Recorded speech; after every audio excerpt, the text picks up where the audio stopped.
पश्चिम बंगाल में ये एक नए युग की शुरुआत है। अब जो कमजोर तबका है उसे न्याय और समानता मिलेगी। जिसने वोट दिया तो, जिसने वोट नहीं दिया तो, वो सबके मुख्यमंत्री हैं। बीजेपी गवर्नमेंट के बाद भी वहां पर भी शांतिपूर्वक नमाज होती रहेगी। किसी मुसलमान को कोई दिक्कत नहीं आने वाली। मेरी तरफ से बहुत बहुत शुभकामनाएं हैं और मैं मानता हूं कि पश्चिम बंगाल में ये एक नए युग की शुरुआत है और देश की एकता, अखंडता और संप्रभुता को मजबूती मिलेगी। जिस तरह से एक लंबे टाइम से पश्चिम बंगाल में जो कमजोर तबका, पसमानदा तबका या पिछड़ा वर्ग है, वो जुल्म का शिकार हो रहा था और खासकर जो बाहरी घुसपैठिए पश्चिम बंगाल में आकर यहाँ के यानी भारत के नागरिकों के अधिकार छीनकर उन पर अपना कब्जा किए हुए थे, तो अब जो कमजोर तबका है उसे न्याय और समानता मिलेगी। जैसा कि गृह मंत्री अमित शाह ने भी बयान देकर कहा है और वो पहले से भी कहते आ रहे हैं कि जो अवैध घुसपैठिए हैं उन्हें देश से बाहर किया जाएगा। तो स्वाभाविक बात है कि जो लोग यहाँ के नागरिकों के अधिकार छीने हुए थे वो लोग बाहर होंगे तो यहाँ के लोगों का डेवलपमेंट होगा, विकास होगा और न्याय मिलेगा। और हम इस बात का समर्थन पहले से ही करते चले आ रहे थे।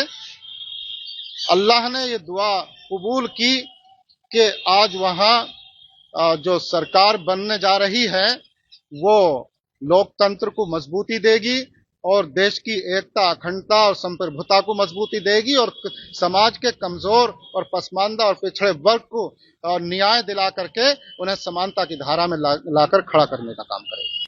बंगाल में भाजपा के ऐसे पहले मुख्यमंत्री हैं शुवेंदु अधिकारी, जो शपथ लेकर के बंगाल की कमान उनके हाथों में आ गई है। अब बंगाल को बीजेपी अपने सिते से, अपने नजरिए के हिसाब से उसका निजाम, उसकी व्यवस्थाएं चलाएगी। मैं सबसे पहले शुवेंदु अधिकारी को बंगाल के मुख्यमंत्री बनने पर मुबारकबाद पेश करता हूं और उनसे ये उम्मीद रखता हूं कि प्रधानमंत्री का नारा सबका साथ, सबका विकास, सबका विश्वास के मूल मंत्र को देखते हुए उस पर अमल करते हुए चलेंगे। जिसने वोट दिया तो, जिसने वोट नहीं दिया तो, वो सबके मुख्यमंत्री हैं, तो सबको साथ के लेके चलना उनके लिए बहुत जरूरी है। बंगाल में मुसलमानों की आबादी एक बड़ी तादाद में है और वो बड़ी तादाद मुसलमानों की आबादी को भी साधना जरूरी है, इसलिए कि कोई भी किसी भी कम्युनिटी को नजरअंदाज करने से वहां के हालात बिगड़ते हैं, माहौल परागंदा होता है, विवाद खड़ा होता है।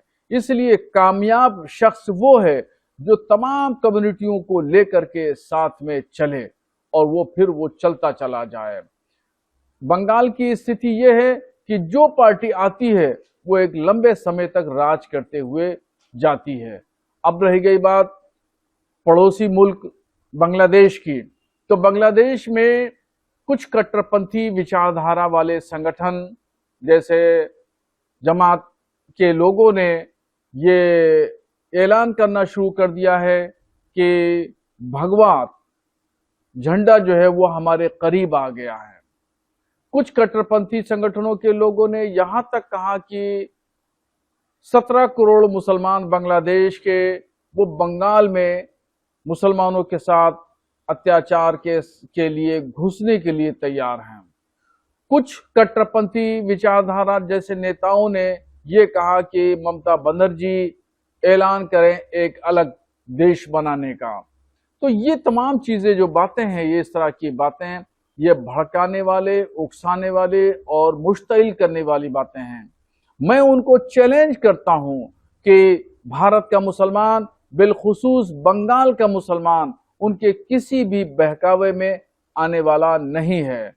और मैं उनसे ये भी कहना चाहता हूं कि ये भारत का हमारा अंदरूनी मामला है और अंदरूनी मामलात में किसी एतबार से किसी गैर मुल्क के किसी व्यक्ति की हम मुदाखलत बर्दाश्त नहीं करेंगे।